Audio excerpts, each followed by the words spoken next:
Hello guys, once again welcome to my channel special wing. So आज हम paper 11 का unit 1.2 जो है फैमिली, उसमें करेंगे role of family in child practice and impact on emotional and physical wellbeing. Just hold a minute, wait. हाँ जी, एक सेकंड।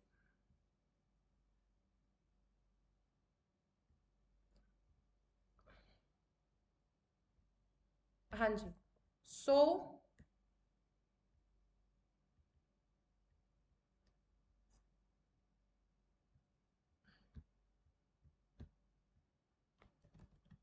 सबसे पहले है यूनिट 1.2।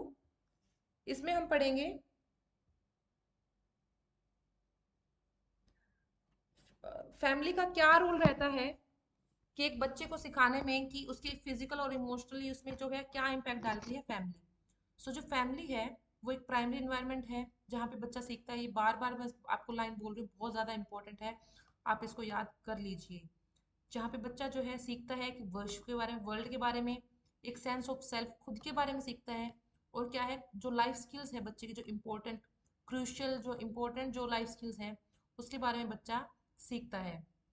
सो फैमिली जो है क्या है, एक fundamental and multi facilitated role in child development, profoundly impacting both physical and emotional wellbeing. यानी कि फैमिली जो है बहुत ज़्यादा एक बेसिक उसमें रोल पे इम्पोर्टेंट करती है, रोल प्ले करती है चाइल्ड, बच्चे की जो है विश्व विकास में, जिसमें बच्चा जो है फिजिकली और इमोशनली वेलबींग मतलब अच्छा जो है सीखता है कि कैसे एक इमोशनल और फिजिकली फिट होना है, सही होना है उस चीज को।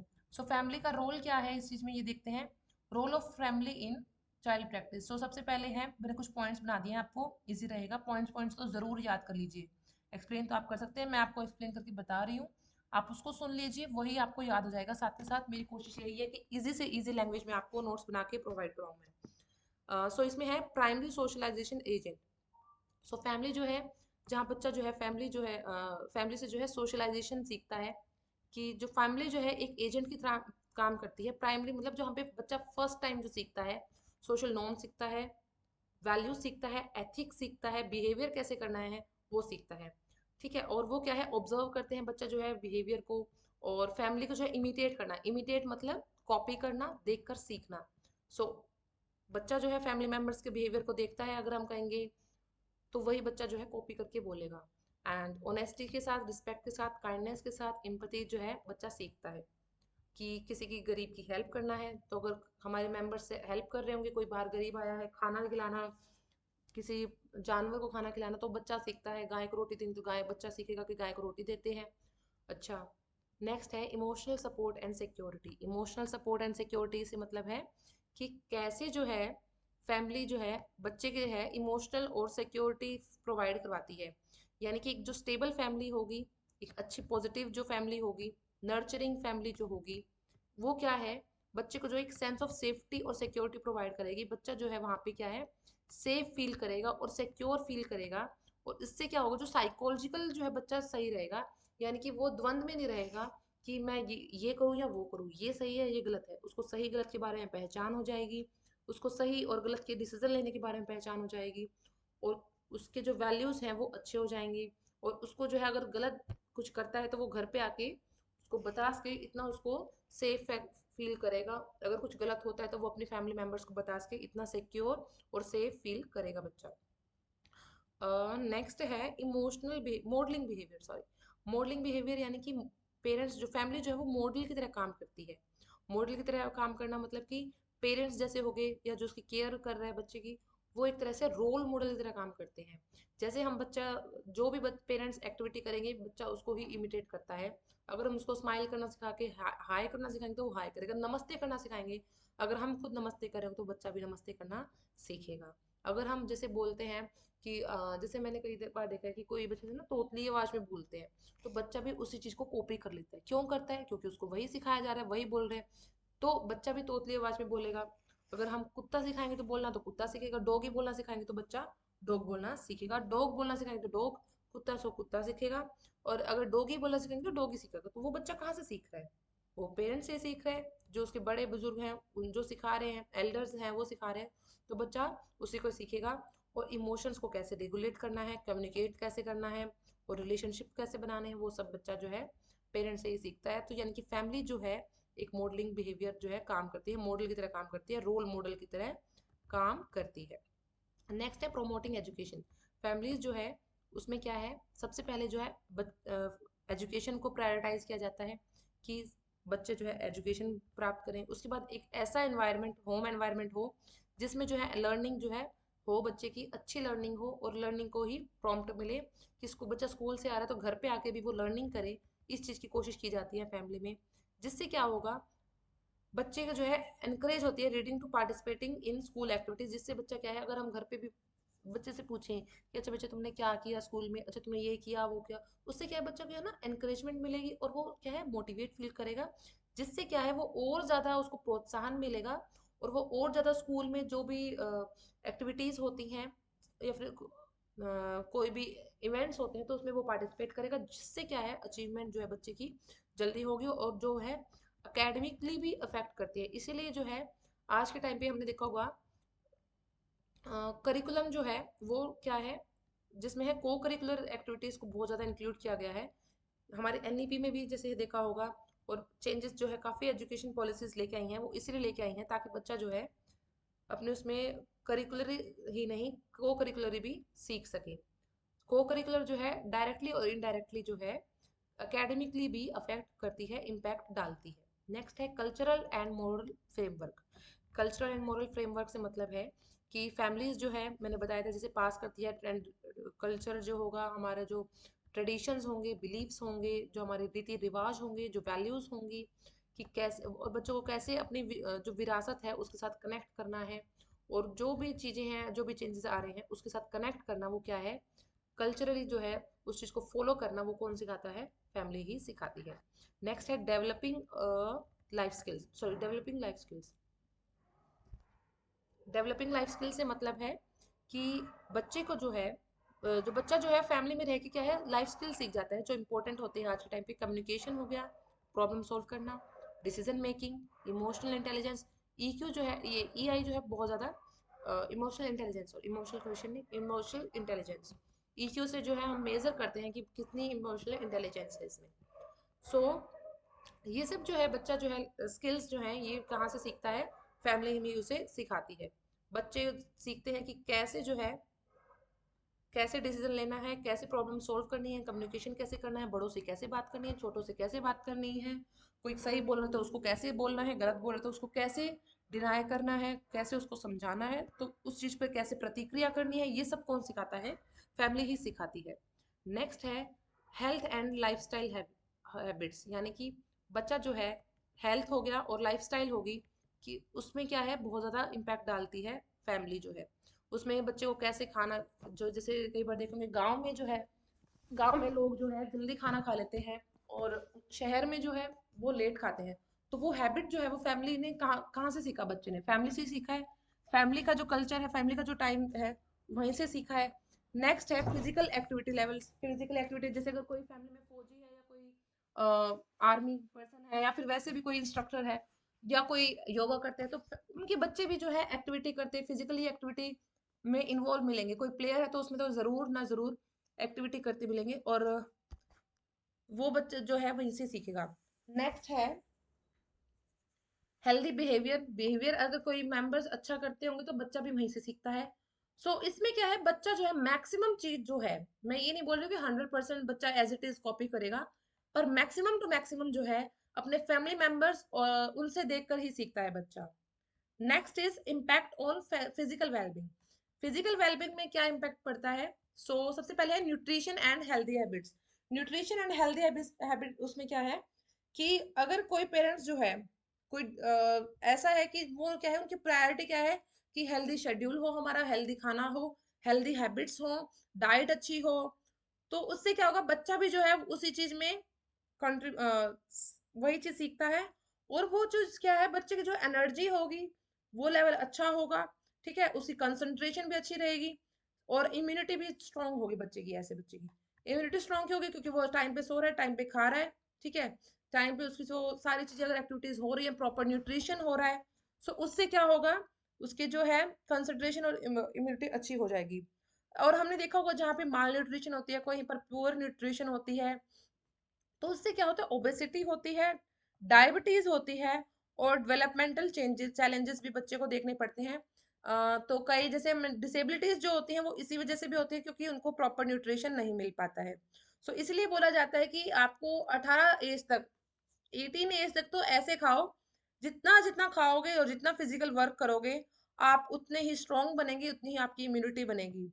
और नेक्स्ट है फिजिकल एक्टिविटी। फिजिकल एक्टिविटी में कैसे, चाहिए जो बच्चे, जो पेरेंट्स जो है रेगुलर एक्सरसाइज करते होंगे, आउटडोर प्ले करते होंगे, तो बच्चे भी जो है उनका लाइफस्टाइल कॉपी करेंगे। उनका जो कार्डियोवास्कुलर हेल्थ है, कार्डियो मीन्स जहाँ पे भी कार्डियो वर्ड आ जाए, यानी कि हार्ट, यानी कि हार्ट से रिलेटेड जो भी हेल्थ होगी, और जो मूड होगा, यानी कि उनका जो हमेशा जो मूड होगा वो अच्छा ही रहेगा, बूस्ट करेगा, उसको बूस्टअप करेगा फिजिकल एक्टिविटी जो है। नेक्स्ट है स्लीप पैटर्न्स।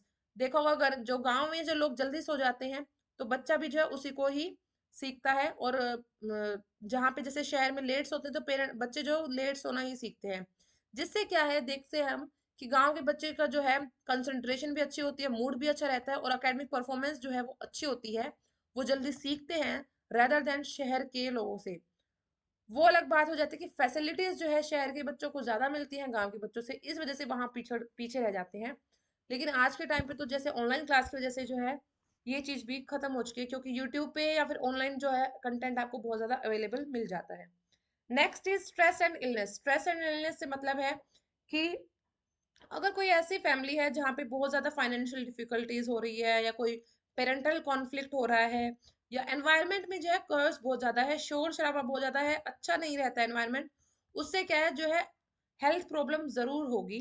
ठीक है, इससे क्या है, हेडेक रहेगा, स्टमक एक रहेगा, हमें पता नहीं होता कि हम बीमार क्यों पड़ रहे हैं, क्योंकि हमारा जो एनवायरनमेंट है वो क्या है, एक नेगेटिविटी लेके आ जाता है, और जिससे हम क्यों है बीमार पड़ जाते हैं। सो इसलिए बोलते हैं कि फैमिली एनवायरनमेंट अच्छा होगा, पॉजिटिव होगा, तो हम उतने ही पॉजिटिव होंगे। बीमार व्यक्ति भी ठीक हो जाता है फैमिली एनवायरनमेंट में रह के, अच्छे पॉजिटिव एनवायरनमेंट में रह के। सो जो वीक होगा फैमिली एनवायरनमेंट, तो वो क्या है, स्ट्रेस और इलनेस लेकर आएगा। और अगर अच्छी फैमिली का एनवायरनमेंट है, तो वो क्या है, बच्चे की जो है स्ट्रेस और इलनेस को दूर कर देगा, बीमारी को भी दूर कर देगा। Next is access to health care. इसका है कि जो फैमिली जो है, जो जिसका सोशो इकोनॉमिक स्टेटस अच्छा होगा, उसकी हेल्थ केयर भी अच्छी होगी, और जो है डेवलपमेंट आउटकम्स भी उसमें अच्छे होंगे, यानी कि न्यूट्रिशन हो गया, हेल्थ, सोशल इकोनॉमिक स्टेटस मतलब कि अगर सोसाइटी में उसके पास ठीक इकोनॉमिकली वो ठीक है, तो क्या होगा कि जैसे गर्मी में है तो बच्चा हो सकता है वैन से जाए, गर्मी में ना परेशान हो। तो धीरे धीरे जो फैसिलिटीज बच्चे को मिलेगी, उससे क्या है, बच्चा जो है डेवलपमेंट उसकी सही होगी। हो सकता है कोई बच्चा जो है 1 घंटे का रास्ता कवर करके आ रहा हो, और हो सकता है एक बच्चा जो है डायरेक्ट जो है रिक्शा से या ऑटो से, वैन से जा रहा होगा, तो उसका जो है टाइम सेव होगा, वो बच्चा उस टाइम को स्टडी में इन्वेस्ट करेगा, तो उसके डेवलपमेंट आउटकम्स भी अच्छे होंगे। Next is impact on, sorry, next is impact on emotional wellbeing. Emotionally कैसे अफेक्ट डालते हैं। So emotional environment within a family is powerful determinant of child's emotional health and development. ये मैंने बार बार बता रही हूँ आपको, बच्चा जो है सबसे पहले फैमिली से ही सीखता है। अगर फैमिली का एनवायरनमेंट अच्छा होगा, तो बच्चे में भी पॉजिटिविटी, बच्चे में भी उतनी ज्यादा लाइफ स्किल्स, कॉन्फिडेंस, उतना ही सेल्फ एस्टीम बच्चे में ज्यादा होगा। तो अटैचमेंट एंड सिक्योरिटी सबसे पहला पॉइंट है। अटैचमेंट एंड सिक्योरिटी यानी कि अगर वो बच्चा जो है सिक्योर फील कर रहा है, ठीक है, उसकी रिस्पॉन्सिव सीख रहा है, रिस्पॉन्सिवनेस जो है बच्चे की, कंसिस्टेंसी जो है वो किससे होगी, अगर बच्चे की जो देखभाल देखभाल कर रहा है वो अगर अच्छे से उसकी केयर कर रहा है, तो वो बच्चा जो है सिक्योरिटी के साथ में, उसके साथ में डील करेगा, और वर्ल्ड को जो है वो कॉन्फिडेंस के साथ में ही एक्सप्लोर करेगा। कॉन्फिडेंस के साथ में वो हर चीज जो है डील कर सकता है। इमोशनल रेगुलेशन से मतलब है कि वो अपने इमोशंस को मैनेज करना सीख जाएगा। फैमिली के साथ इंटरेक्शन करके वो एक दूसरे को समझना सीखेगा, दूसरे के इमोशंस को समझना, खुद के इमोशंस को समझना सीखेगा। तो वो कब कहाँ से सीखेगा, बच्चा फैमिली से ही सीखता है। एक अच्छी जो एनवायरनमेंट होगा, फैमिली जो होगा, वो इमोशनल और एडवर्टाइज एडवर एडवर्सिटीज से क्या है, यानी कि अलग अलग जो है चेंजेस से वो बच्चा जो है डील करना सीख जाएगा। Next is self esteem and confidence. Self esteem and confidence से मतलब है कि बच्चे में जो है एक जो अच्छी फैमिली होगी, सपोर्टिव फैमिली होगी, वो बच्चे को क्या है, उसके एफर्ट्स को जो है अप्रिशिएट करेगी, जिससे क्या है बच्चे में जो एक हेल्दी सेल्फ इमेज आएगी। वो खुद को ये सोचेगा कि मैं सही राह पर हूँ या नहीं। वो चीजें अगर फैमिली उसको अच्छे से समझाती है तो बच्चे को कॉन्फिडेंस भी आता है, और बाहर का जो वातावरण है उससे लड़ने का, उसको देखने का नजरिया भी बच्चे को सिखाता है। सो उसमें एक आत्मसम्मान, आत्म स्वाभिमान की वैल्यूज भी आ जाती हैं। और next is कॉपिंग with stress. Stress के साथ कैसे डील करना है बच्चा ये भी सीख जाता है, अगर वो पेरेंट्स को देखता है, ऑब्जर्व करता है तो। अगर वो, हम देखते हैं कि अगर कोई भी फैमिली में कोई इशू है, अगर वो बच्चा देखता है कि फैमिली में जो कोई इशू हुआ है और पेरेंट्स जो है उस चीज को शांति से बैठ के तसल्ली से डिस्कस कर रहे हैं, सो बच्चा सीखेगा कि अच्छा प्रॉब्लम को ऐसे सॉल्व किया जाता है। बैठ के बातचीत करो, निष्कर्ष निकालो, अच्छी बातें बुरी बातें सब बातें करके उसका निष्कर्ष निकालो और डिसीजन लो। एक बच्चा ये सीखता है। और एक फैमिली में है, अगर वो चिल्ला रहे हैं पेरेंट्स एक दूसरे के ऊपर, झगड़ा हो रहा है, तो बच्चा क्या सीखेगा कि ऐसे ही डील किया जाता है, ऐसे ही जो है झगड़े से बात की जाती है और ऐसे ही हम सुधार सकते हैं। सो इससे क्या होगा, बच्चे को पता चलेगा कि अच्छा इससे क्या है, प्रॉब्लम्स को ऐसे सॉल्व करना। तो वो क्या है, फैमिली एनवायरनमेंट उसको अफेक्ट करता है और बच्चा भी स्ट्रेस में आ जाता है। Next is mental health risk. बच्चा जो है conflicts, family instability, domestic violence, parental mental health जो है, और इमोशनल सपोर्ट की वजह से जो है बच्चे में जो है एंजाइटी, डिप्रेशन, बिहेवियर प्रॉब्लम और सुसाइडल थॉट्स आने के चांसेस हो जाते हैं। इसीलिए बोला जाता है कि फैमिली में जो है एक स्टेबिलिटी होना बहुत ज्यादा जरूरी है, डोमेस्टिक वायलेंस ना हो। ठीक है, और पेरेंट्स की ये ड्यूटी बनती है कि वो एक आइडियल बिहेवियर बच्चे के सामने करें, रखें, ताकि बच्चे के जो है मेंटल हेल्थ पर कोई इफेक्ट ना डाले। Next is social skills and relationship. बच्चे को जो है सोसाइटी में कैसे सीखना है, कैसे इंटरेक्ट करना है, कैसे बातें करनी है, कैसे कम्युनिकेट करना है, कैसे एक दूसरे के साथ कोऑपरेट करना है। एम्पथाइज मतलब कि अगर कोई दुख में है, कोई प्रॉब्लम में है, तो उसको कैसे डील करना है, उसकी कैसे हेल्प की जा सकती है और उसको कैसे फील करना है, वो सब जो है बच्चा जो है फैमिली से सीखता है। और दोस्तों को बनाना, फ्रेंडशिप निभाना, वो सब भी जो है बच्चा पेरेंट्स से, फैमिली से, मेंबर से सीखता है।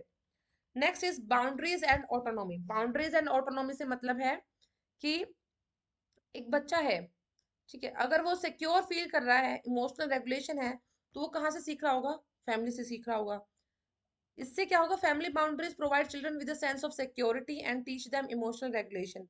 इसका मतलब है कि बच्चा अगर कोई इंडिपेंडेंट है, ऑटोनॉमी है, तो उससे क्या होगा, बच्चा कॉन्फिडेंस फील करेगा कि अगर कोई डिसीजन है, बच्चे को बोला कि बेटा ये बताओ, अगर ऐसे से है, अब तुम बताओ क्या करना चाहिए, तो बच्चा बताएगा कि पापा हम ये कर सकते हैं, मम्मी हम ये कर सकते हैं। तो उसने अगर तीन ऑप्शन बता दिए, अगर तीनों भी गलत हैं और फोर्थ वन सही है, तो पेरेंट्स उसको बिल्कुल नेग्लेक्ट करने के बजाय बताएंगे कि बेटा इस जो तुमने पहला नंबर का सॉल्यूशन दिया था, इसमें ये भी करेंगे तो इससे ये प्रॉब्लम होगी। सेकंड नंबर का जो तुमने सॉल्यूशन दिया है, इससे ये प्रॉब्लम होगी। थर्ड का है, थर्ड से ये प्रॉब्लम हो सकती है। सो हम इससे तीनों से बेटर जो है ये भी तो कर सकते हैं। तो बच्चे में क्या है, एक सीधा नकारने के बजाय बच्चे को ये चीज समझ में आई, अच्छा इन तीनों की वजह से अगर ऐसा नहीं है, फोर्थ सॉल्यूशन इज बेस्ट, तो वो बच्चा फोर्थ के लिए भी अग्री करेगा। लेकिन अगर बच्चे पेरेंट्स अगर उसको बच्चे को ये बोले कि क्या तुम्हें ये अक्ल नहीं है, तुम ये कर रहे हो वो कर रहे हो, तुम्हें ये नहीं पता कि फर्स्ट में ये है, सेकंड थर्ड पॉइंट जो तुमने सॉल्यूशन बताए हैं, तुम्हें नॉलेज ही नहीं है, तो बच्चे को क्या होगा, एक जो सेल्फ एस्टीम है वो गिर जाएगा, कॉन्फिडेंस बच्चे में रहेगा नहीं। तो बच्चा फोर्थ पॉइंट के जो सॉल्यूशन निकाला है, वो बच्चा लाइफ में कभी पहुंच ही नहीं पाएगा। वो अपने आप को इतना लिमिटेड कर देगा, इतना संकुचित कर देगा कि वो डिसीजन ले ही नहीं पाए, और हमेशा जो है कॉन्फ्लिक्ट में रहेगा बच्चा। और जिससे क्या है, डील करने में जो वर्ल्ड के साथ में है, और इन फ्यूचर जो है बच्चा डिसीजन मेकिंग जो है स्किल्स उसकी नहीं रहेगी, लाइफ स्किल्स जो है उसकी